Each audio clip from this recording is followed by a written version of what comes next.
we got a couple more minutes. Or is that another research project we have to do by ourselves?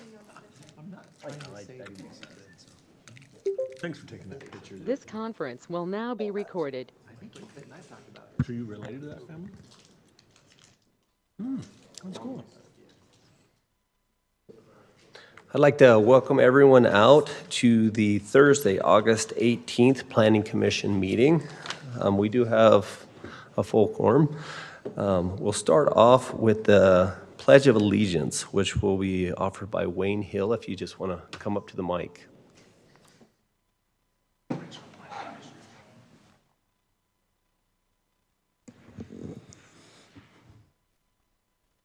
I pledge allegiance to the flag of the United States of America and to the republic for which it stands, one nation, under God, indivisible, with liberty and justice for all.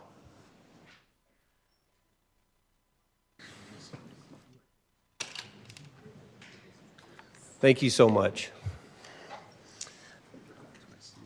I would like to look at the Planning Commission, see if there's any conflicts of interest with any of the items on the agenda tonight. All right, seeing none, we'll move on to the administrative items. Item 4.1, which is a request for approval of a special exemption regarding setback requirements. We missed the approval minutes. Oh, thank you. Oh, item 3.4, an approval for minutes for the July 7th, 2022 Planning Commission meeting. Look for a motion there. I'll make a motion to approve item 3.4. Thank you, Heather. All in favor? Aye. Thank you. Then we'll go on to item 4.1. Chair, if you needed a second, I'll second that one, just so you know. If they needed it. Okay, didn't know. Did you need a second? Did you need a second on that? No, we're good with all Okay, didn't know. All right.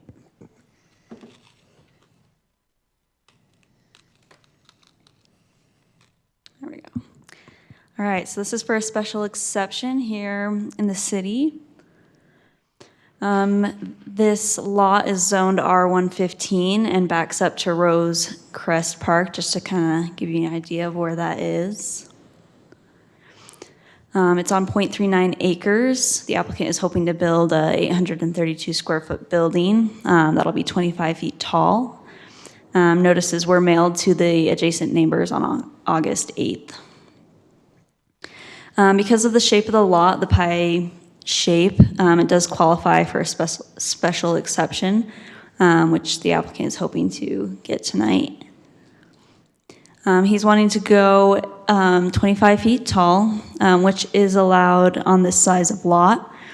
With this size of lot, typically an applicant can go up to 16 feet at the regular 3-foot setbacks, and then go up to 25 feet with an additional foot per setback, additional foot added to the setback for every foot of height above 16. The applicant is hoping to reduce those setbacks to 3 feet in the rear and 10 feet on the side. As you can see though, because of the shape of the lot towards the back of it, it does end up being 15 feet away from that side property line. The size and architectural standards meet our code. But because of the shape of this lot, if the applicant were to meet the required setbacks, it would push the structure into kind of the middle of his yard and would move it closer to his neighbors than it would be if at the requested setbacks. With an irregular shaped lot, you take into consideration how this might affect the neighbors. As I mentioned, pushing that structure with the required setbacks would actually move the building closer to the neighbors instead of being further in the back. He does abut the Rose Crest Park and therefore is not infringing on any neighboring properties or homes. And we sent out notices to the neighbors, and we did have a neighbor respond, saying that they did approve of this structure, and they wanted you to know that, and know that they have been working with the neighbor to kind of put this building in the right place. So staff is recommending approval, and I'm happy to answer any questions, and the applicant is here as well. Thank you. Any questions for staff? Could you pull back up the site plan?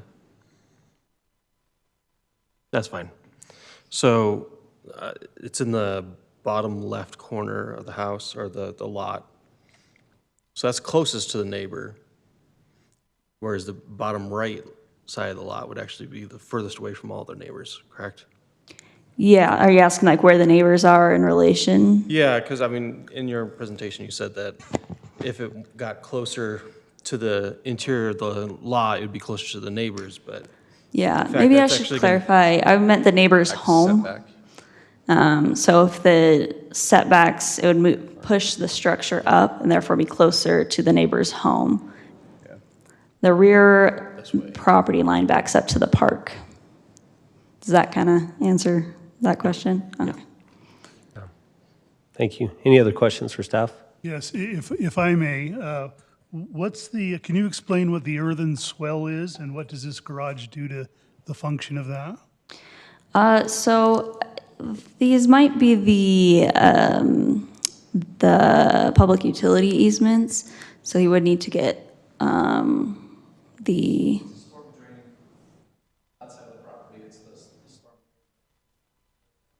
Are you the applicant? We'll give you 2 seconds and you can come up and talk about it. Yeah, so they would need to get the waivers for those. Okay. All right, then I'll let the applicant come up if staff wants to have a seat, and you can share any additional information. And actually, this way they can record it in the mic, your answer. Yeah, so on the south side of the property, the easement there's for the storm drain, and we're maintaining the 10-foot easement that's required away. So if they needed to come through and dig up that storm drain, no problem. And yeah, and if you guys don't have any questions. Does that answer your question, Daryl?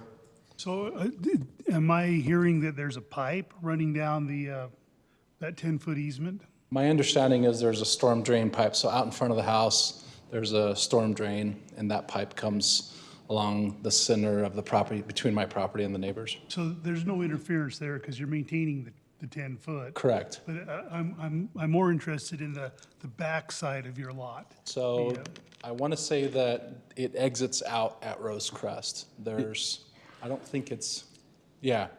I want to say that the storm drain exits out at Rose Crest Road. Daryl? Yeah, and typically drainage it doesn't just affect your lot. There's the joiner to the right, a joiner to the left. Sure. That drainage runs through. So by you putting a garage there, does that hinder? Is there actually a swell there, like the drawing No. says? It's all, that part of the lot is flat.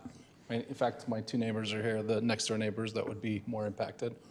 It's flat in their backyard as well. All right, so physically, there's not a feature there that channels water. It's literally a drain storm pipe that's buried deep underground. So Daryl, my guess is the earthen swell and setback is more because that park wasn't built at that time. And so the storm drain probably goes between the lot lines like he's proposing, but it was probably more to protect the fact that it was a raw piece of land and then the city came in later and developed. Yeah, whatever the intent was, it's platted as a earthen swell, so Yeah. you kind of have to take it at face value there. Yeah, and we can definitely make sure in a motion that it meets all engineering requirements and everything's there. So, anything else you want to share? No. Any questions for the applicant? So the elevations for the garage, your front elevation is the one that's going to be facing your house, is that correct? Correct, so the garage door will face Towards the west. street? Yep. Okay. All right, thank you. You can have a seat. Okay, thank you. We'll look to the planning commission, additional discussion or a motion to be made. I'm a little concerned about the height.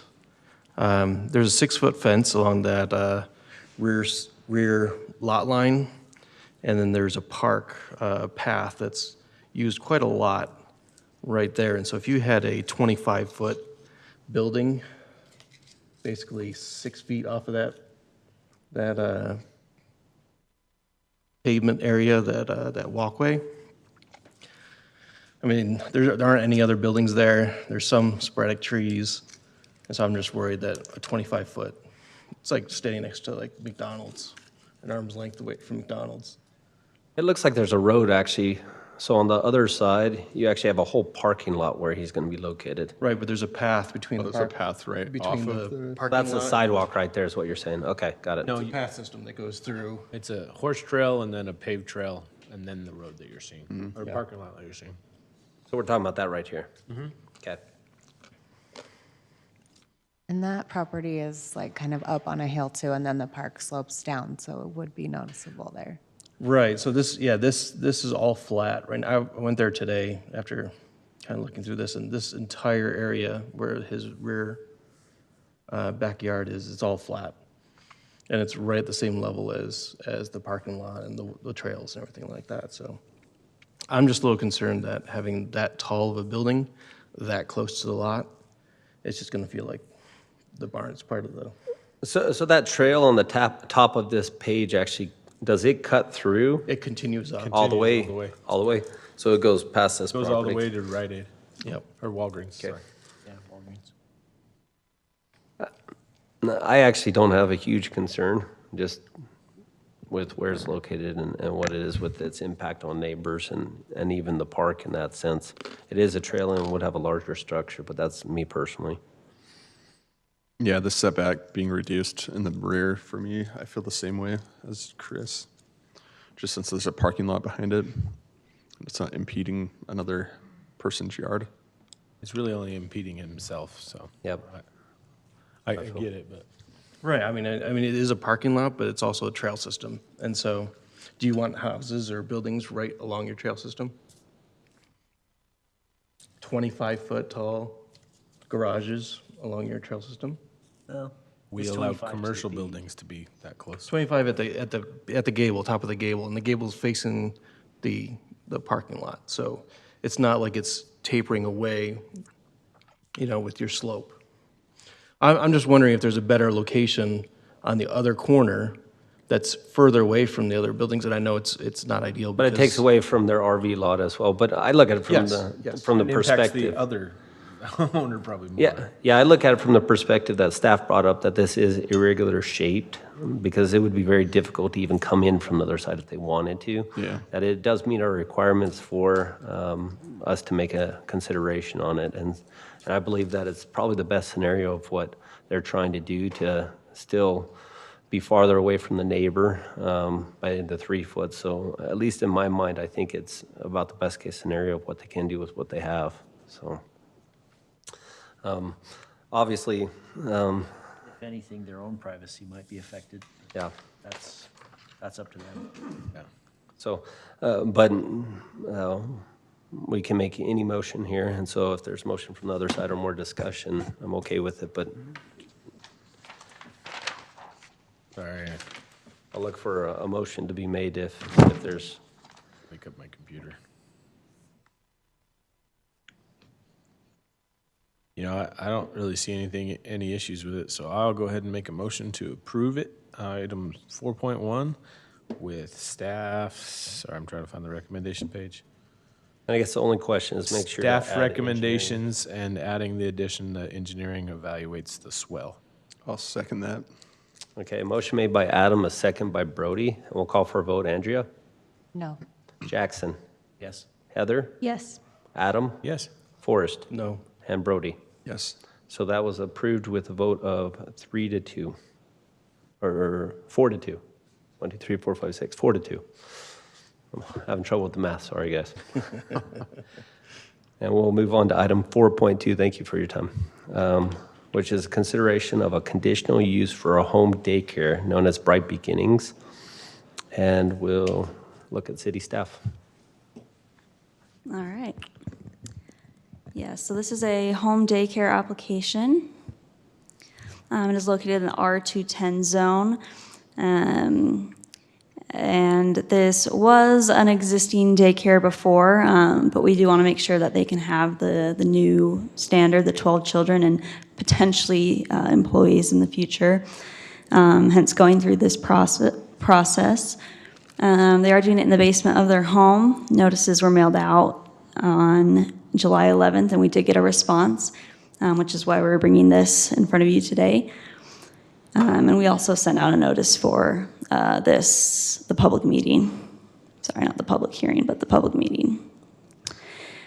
This is to show the available parking for this home occupation. The residents of the home only have one car, and this is a 3-car garage. So there are at least 5 to 6 extra spaces for the required off-street parking. As of right now, the applicants have stated that it's just a husband and wife running this together. So they do not have additional employees right now, but they do have the required parking if they wanted to have that. The concerns that we received, or the one concern that we received, they weren't sure about the city's requirement for a number of employees, and a little bit concerned about commercial use in a residential area, which this is a home occupation and wouldn't be considered a commercial use. And they wanted to make sure that the applicants were living in the residence,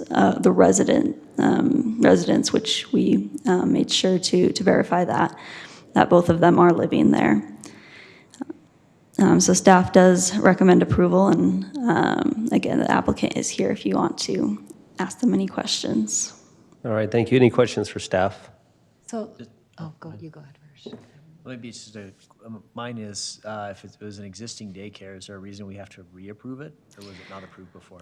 Yeah, when we went over, when I talked about this with Mike, we had realized that this had been an existing daycare. And from what I understood, and Mike, you can correct me if I'm wrong, to have the additional 12, to have the 12 instead of the 8, and to potentially have the employees to go through this process again. Okay. Yeah. So my comment was on the public, like the neighbor that made a comment, and there was something about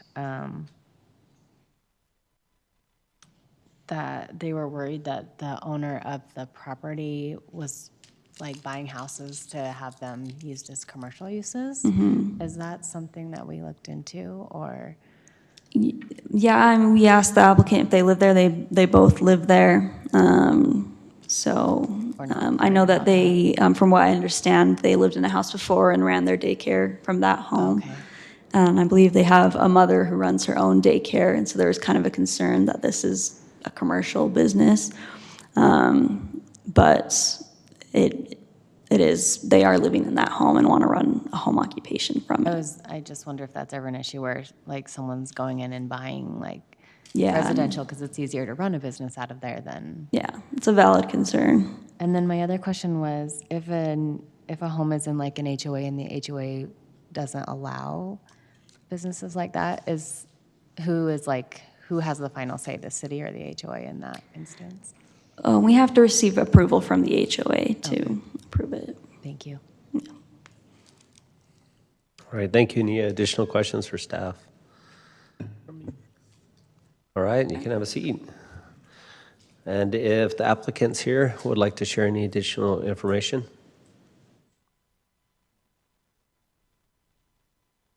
If you don't have anything else, that's okay too.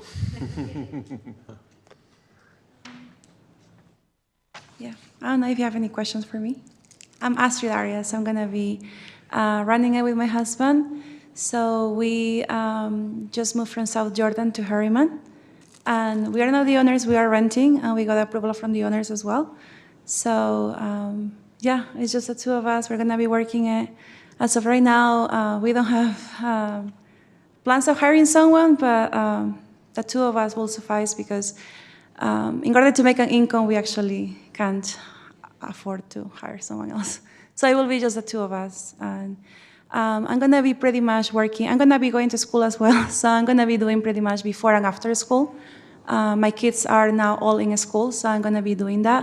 Some parents will just drop them off at the school and I'll go pick them up, then take them to my house.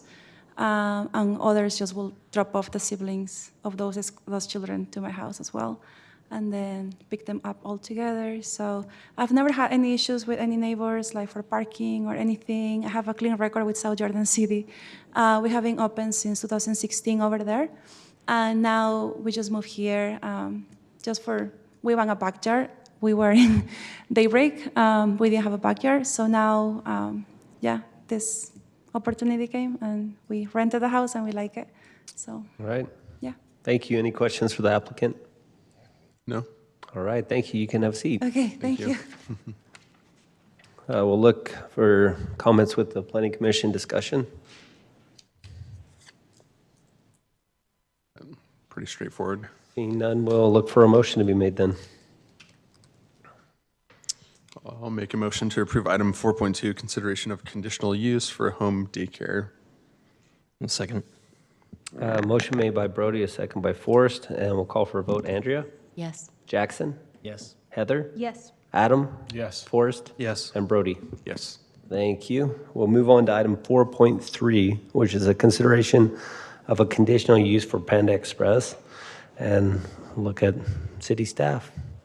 Right. Yes, so we do have an application for a Panda Express in the Anthem commercial area, just for reference if you are not sure where that is. It is zoned C2. Some background, it's a 2,616 square feet, has 2,616 square feet, drive-through. As you could see in the previous slide, it's surrounded by other commercial development in that Anthem MDA. It is finished with white brick, gray stone, wood, siding, and metal accents. They did receive the approval from the Architectural Review Committee and meet their MDA standards. It's about 22 feet tall. So the white is brick in that photo? Yeah, that's what they showed on the material. Okay, just wanted to make sure. Thank you. Yep. It meets the setbacks for the commercial zone with 20 feet. All sides of the building are 20 feet from all property lines, but these are the C2 setbacks for reference. For parking, there needs to be one space per 100 square feet. So doing the math, they are required to have 27 stalls, and they have 42, so they exceed that requirement, and of course have the capacity in the drive-through lane as well. Is there a reason why they exceeded by that much? Is it just estimation? When we had asked, and you can ask the applicant, but from what we understood is Panda Express likes to have a lot of parking. We had told them that this was the requirement and they don't need to have that much, but I think they just like to have extra parking, is from what I understood. Okay. Looking at, I guess, our conditional use standards, it is in a commercial area surrounded by other commercial developments. There are apartments across the street, but that road does provide a good buffer. So there aren't many negative effects from something like this going into that area. Staff does recommend approval. There were a couple minor things that the engineering department wanted to look at. Since publishing our report and putting out our report, we've gotten plans back from Panda Express. So that's an ongoing process, and they might have already worked through these corrections with the engineering department, but we do have that recommendation. I believe the applicant is attending online, if you want to speak to them. All right, thank you. Any questions for staff? I mean, you answered mine. I rarely, if ever, see a commercial entity want more parking Yeah. by that much, but, okay. Then we'll let you have a seat, and if the applicant's online and would like to, they're not? Okay. Then we'll turn to city staff, or not city staff, the planning commission for additional comments, discussion, and then a motion to be made. That's the only one that confuses me. Typically, they don't want more parking, so, but other than that, I'm good. Especially in Anthem. Yeah. The one piece I did find interesting, and I thought it was because they didn't have enough, but they're have employee parking in front of the garbage. Oh, interesting. I noticed that part, but if it's not part of the required parking, then Yeah, and I thought it was actually going to be maybe a shared parking with another commercial later, maybe, is why it had that much, but it doesn't sound like that, so, yeah, that's my only thoughts on it. yeah. So Then no comments, we can look for a motion to be made. I'll make a motion to approve item 4.3 with staff's recommendations. Motion made by Heather. second. Second by Jackson. We'll call for a vote. Brody? Yes. Forrest? Yes. Adam? Yes. Heather? Yes. Jackson? Yes. And Andrea? Yes. Thank you so much. Item 4.4, consideration of a conditional use for studio, I'm not going to try, Debro, maybe, Debro. And we'll have city staff help out with this. All right, so this is another home occupation. Here's where that is located. It's in the R115 zone.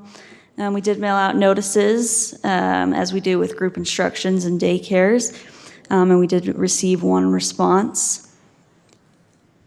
The proposed home occupation is music lessons, both voice and piano, and she's using portions of her basement and living room. She plans to have groups up to 12, but mostly 2 to 4, mostly those smaller groups. And then, of course, only 2 groups per day and no later than 5 p.m. The concerns that we had received from a neighbor was the type of home occupation and potentially the traffic caused by this type of home occupation. She does have all the extra parking in her driveway and in the RV pad. And we did ask to make sure if this was a pickup drop-off type situation, as stated in our code. And she's also mentioned that a lot of her students live in the neighborhood and would be walking. So that should help mitigate those potential traffic issues. So with that, staff does recommend approval. And Lindsay is here if you want to ask any questions. Thank you. Yep. If the applicant's here, we'll let her come up, and thank you so much.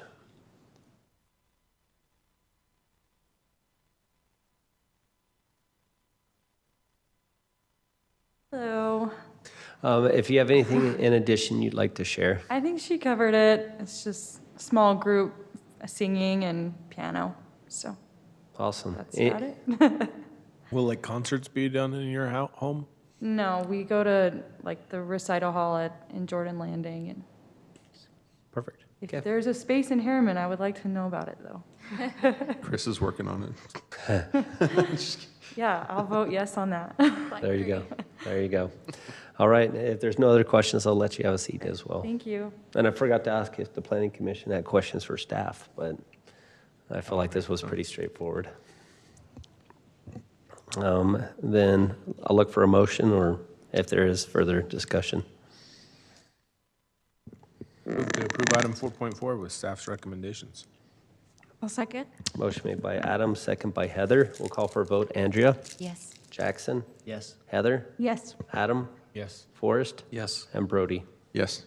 All right. Thank you so much, and good luck. That's our first for your group. Who's second? Was that? Oh, Heather. Yeah. For group instruction, since we tossed that. It might be. It might be one of the I think first. it was. Yeah. And so then we look for legislative items, and this is on for a public hearing. So I will read the public hearing, and it's usually on here. Is it on here? Oh, yep, last page. So public comment policy and procedure. The purpose of public comment is to allow citizens to address items on the agenda. Citizens requesting to address the commission will be asked to complete a written comment form and present it to the deputy city recorder. In general, the chair will allow an individual 3 minutes to address the commission. A spokesperson recognized as representing a group in attendance may be allowed up to 5 minutes. And then, what staff? I know you're expecting Talia, but it's me, so sorry to disappoint. So this is a rezone for the Auto Mall project that we've been talking about for quite some time now. This is in reference to what's referred to as the garden plots, this area highlighted here. You'll remember that just a few months ago, the area just below it on the corner was rezoned to the C2 zone. And this area came in not too much further, well, a while back, I guess, and it was potentially going to be rezoned to high density, which was not approved. So they're moving forward to rezone the property as C2 commercial, which going through the review process and looking at the zoning ordinance compliance, does it match the general plan? Is it in harmony with the surrounding development? Adverse effects on adjacent properties and the adequacy of services. In terms of general plan usage, this does match what the general plan is proposing as commercial for this area. And then this is just, again, a map and area of the property that's to be rezoned to the C2. That being said, we do recommend approval of the rezone. All right, thank you. Any questions for staff? Okay, since the applicant is Harriman, there will be no additional comments from the applicant, but we will open this up for public hearing. Were there any online comments or emails that received, Wendy? All right. Then at this time, we will close the public hearing. We'll look at any discussion or a motion to be made by the Planning Commission. I'm ready to make a motion. Looks good. Follows our general plan. And we've talked about it for like 15 years. Yes, yes, we have. All right. I'd like to make a recommendation to City Council of approval of item 5.1. Second. Motion made by Adam, a second by Andrea, and we'll call for a vote. Brody? Yes. Forrest? Yes. Adam? Yes. Heather? Yes. Jackson? Yes. Andrea? Yes. All right, thank you so much. So that was approved, and we'll move on to the City Council. Just any additional comments from the Planning Commission or the Chair? There's one thing I want to say, which you don't see it very often, but I actually am very impressed with this body of the Planning Commission, because sometimes split votes are hard for people to do. They want to just fall in line, and I appreciate the ability for our Planning Commission to have their own thoughts on each matter and being willing to voice it. And so different views make this body work better, I think. Mm-hmm. And so I do like that. One follow-up to that, and I don't know if this is something that the commission wants to consider, but in past commissions, when there was a vote, contrary to what was carried, they would ask, they'd go back and say, okay, why did you vote that way? And they just gave the commissioner the opportunity to kind of explain themselves a little bit. And I think that helped give some information to the city council. I don't know if that's something. No, that would be great, and that could be something that I try to do better when I conduct the meetings, to have the thoughts of those that did vote no, to be able to share it. And I mean, we could do that at this time if we need to or want to, if either of the individuals want to say that. Sure. Go ahead, Forrest. Sure. So I voted no because we'd already talked previously about kind of changing those setbacks, and I think this was a prime example of why we kind of maintained the height restrictions. And as the heights got taller, we said they need to be further away, and it seemed like we just kind of threw that out for this instance.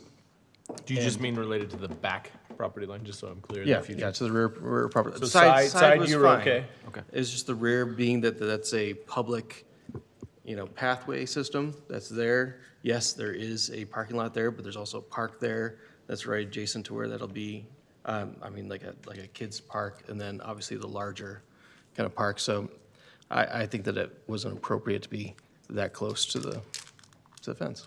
How much farther away, just curious, would you make more comfortable? Like 12 feet. 12 feet, okay. Just curious. Which is what the code states. Gotcha. Okay. Thank you, Forrest. Andrea? So I'm kind of on the same vein as Forrest. Like when you're walking on that trail, that shed or whatever they're building is going to be really overbearing in that area. And then also where those homes are, they're set up on a hill, and then it kind of slopes down, and then there's the park. And that, I just feel like that structure is going to be so noticeable because it's up on the top of that hill. Yeah, 17 feet above the actual fence that'll be right up against. That's pretty tall. Well, thank you, guys. Those were just our opinions, though. Nope. You know what? I might be one of the rarities that I actually really respect the ability for individuals to share differing opinions. And then I actually really respect individuals that can actually be kind about that when there is that in place. So, and that goes from this body to developers to builders to other individuals. So I appreciate it. And so, any other comments? Nope. All right, then we'll look at future meetings. City Council meeting on August 24th. I believe the joint meeting was canceled. Is that correct? Not yet? Not official. Not officially? Okay, so we do have a joint City Council Planning Commission meeting on August 31st, with a Planning Commission meeting on September 1st, and then a City Council meeting on September 14th. We'll look for a motion to adjourn. So moved. All in favor? Aye. Thank you so much.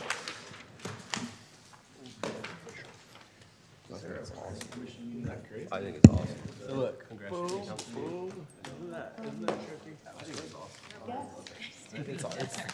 It was so cool going through with. The next one's going to be more fun.